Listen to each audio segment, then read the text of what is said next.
My parents abandoned me to the foster care system, splitting my siblings between them like property. 30 years later, they're all standing in my boardroom, bankrupt and demanding I save them. They forgot the one thing you learn in the system: how to say no. This is where the story truly begins, and you won't want to miss what happens. Make sure you're subscribed to see it through to the end. We're always curious. Where in the world are you all watching from today? Let us know in the comments. The email landed in my inbox on a Tuesday. I was running a high fever, huddled under a blanket in my office, trying to finalize a keynote speech for a tech conference. The subject line was just my name, Maya.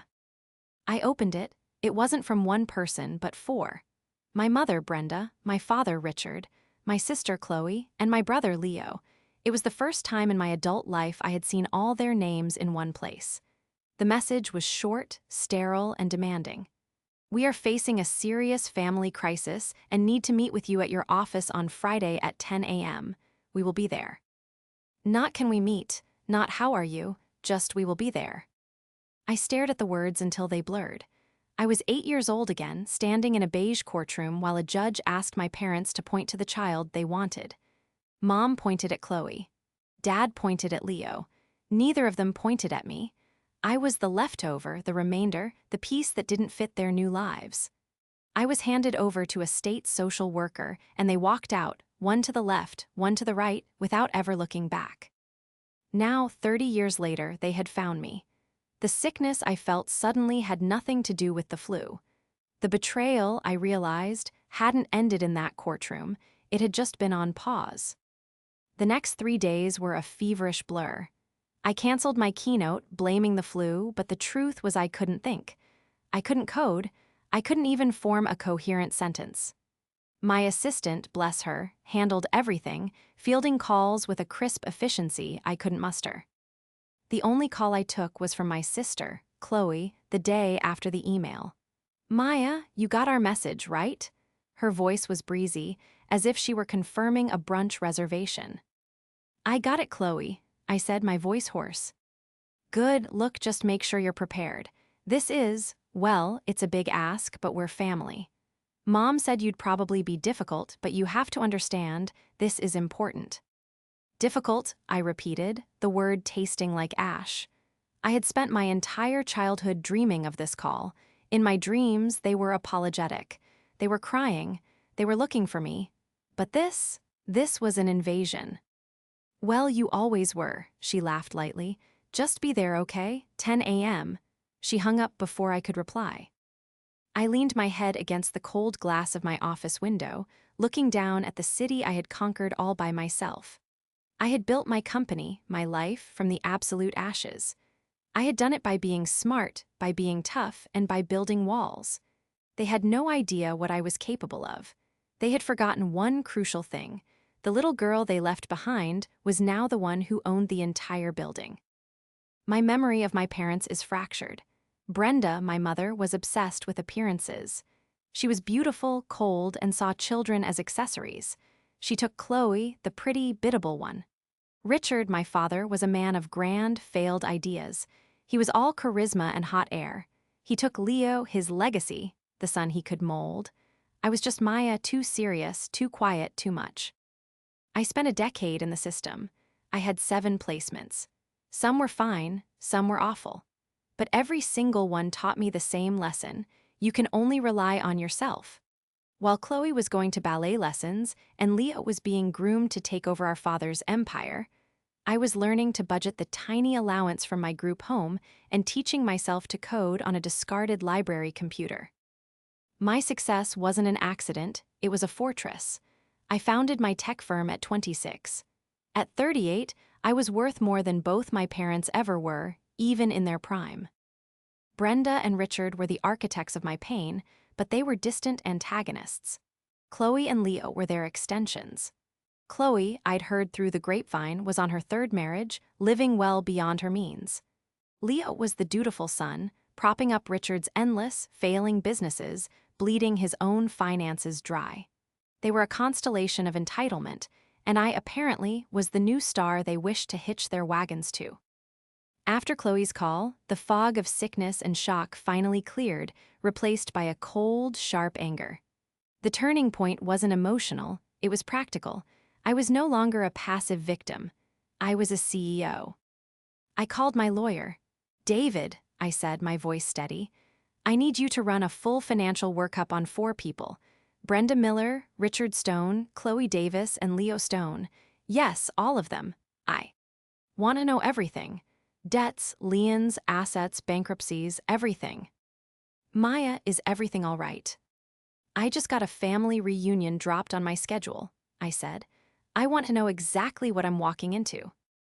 The clever trap wasn't something I had to build. I had already built it. My company, my assets, my properties, they were all locked down in a series of intricate trusts and corporate shields David and I had designed years ago, precisely to protect me from the unexpected. It was my ironclad independence. The report from David came back less than 24 hours later. It was breathtaking. Richard's empire was a house of cards, leveraged to the hilt and on the verge of total collapse. Leo was a cosigner on every bad loan. Brenda and Chloe had, it seemed, blown through Chloe's last 2 divorce settlements and were living on credit card fumes, with liens piling up against Brenda's house.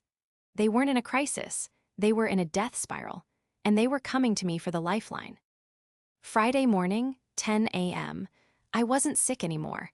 I was waiting in my boardroom, the one with the panoramic view of the skyline. The report from my lawyer was on the tablet in front of me. They walked in together, a united front of desperation. Brenda and Richard, looking older and smaller than I remembered, tried to appear authoritative. Chloe looked annoyed, as if this was an inconvenience. Leo just looked exhausted. "Maya," Brenda started, sitting down without being invited. "You've done well for yourself. This place, it's impressive." "Get to the point," I said. "I didn't offer coffee." Richard cleared his throat. "We're in a bit of a bind, Maya, a temporary cash flow problem." "It's not temporary, Dad," Leo muttered, rubbing his temples. "It's a family matter," Brenda cut in, glaring at Leo. "Your father's business needs an injection of capital, and Chloe and I have some outstanding expenses. We've calculated the total." Chloe slid a piece of paper across the polished mahogany table. I glanced at the number. It was staggering, enough to buy a small company. "We need you to liquidate some of your assets and handle this," Chloe said flatly. "It's the least you can do. We're your family." I let the silence hang for a moment, then I pushed the paper back. "No." Brenda's smile twitched. "I don't think you understand, dear. This isn't a request." "I understand perfectly," I said, my voice dangerously quiet. "You're all bankrupt, and you expect the daughter you threw away to fix it." The shock on their faces was my first small taste of victory. They thought I was still that 8-year-old girl. "How dare you?" Richard sputtered, his face turning red. "After everything we did." "Everything you did?" I cut him off. "You mean when you abandoned me, when you left me in state care while you played happy families with your chosen children?" "We had no choice," Brenda cried. "The divorce was messy, we couldn't afford all 3. "But you could afford ballet lessons for Chloe," I shot back, "and seed money for Leo's first failed startup, which, according to this report, was just the first of many." I tapped my tablet. "I know everything. I know about the mortgages, Richard. I know about the credit card debt, Brenda. I know your house is in pre-foreclosure. You didn't come here for a family matter. You came here for a bailout." Leo, who had been silent, finally looked at me. There was a flicker of something in his eyes, shame, maybe. But Chloe just doubled down. "You owe us," she shrieked, standing up. "You're sitting here in this big, fancy office, acting so high and mighty. You have so much. We have nothing. It's not fair. You should be helping us." "Fair?" I stood up, too, the icy calm I'd held onto finally cracking. "You want to talk about fair? Fair was me aging out of the system with a garbage bag of clothes and a bus ticket. Fair was me working 3 jobs to put myself through college while you were crashing your first car. Don't you dare talk to me about fair." I presented the irrefutable proof, laying out their financial ruin point by point. The spell didn't just break, it shattered. The boardroom felt like a pressure cooker. Chloe was crying, but they were tears of rage, not remorse. Richard was speechless, his bravado gone. Brenda was staring at me, her expression unreadable. "So that's it," Brenda finally whispered. "After all these years, you find us and you just say no." "No," I corrected her. "You found me. You came to this office, to my company, and demanded I pay for your mistakes. The answer is no." "You're our blood, Maya," Richard pleaded, his voice cracking. "You can't just turn your back on us. We're your family." This was it, the moment my entire life had led to. I walked to the head of the table and looked each of them in the eye. "You stopped being my family the day you walked out of that courtroom," I said, my voice resonant with 30 years of pain and strength. Why family was the foster mother who taught me how to balance a checkbook. My family was the group home counselor who drove me to my first college interview. My family is the team I built in this building. You, I said, my gaze sweeping across their horrified faces, are just a bad debt, and I am not buying. Leo was the first to move. He stood up, looked at his father, and said, "She's right, this is all on you." He turned and walked out of the room. Chloe screamed, a wordless sound of pure frustration, and followed him.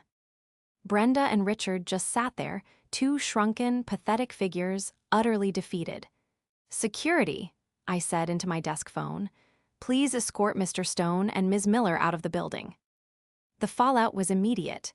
Richard's company folded within the week. Brenda's house was auctioned off. The last I heard, she and Chloe were living in a small, rented apartment, and Chloe was working as a cashier, her first real job. Leo sent me one 2-word email. "I'm sorry." I never replied. I didn't feel triumph. I didn't feel joy. I just felt quiet. The massive, gaping wound of my childhood, the one that had driven me to build, to achieve, to prove, had finally closed. I had faced the monsters, and I had realized they were just broken people. That afternoon, I called my lawyer, David. "I want to set up a foundation," I told him. "A scholarship fund for kids aging out of the foster system. I want to give them the start I never had." We launched it a month later. At the press conference, a reporter asked me why I had started the fund. I looked into the camera, not seeing the reporters, but seeing the small, 8-year-old girl in the beige courtroom. "Because," I said, "I believe everyone deserves to have someone point at them and say, 'I choose you,' and I want to be that person." I had finally found my peace, not by getting the family I wanted, but by building the one I needed.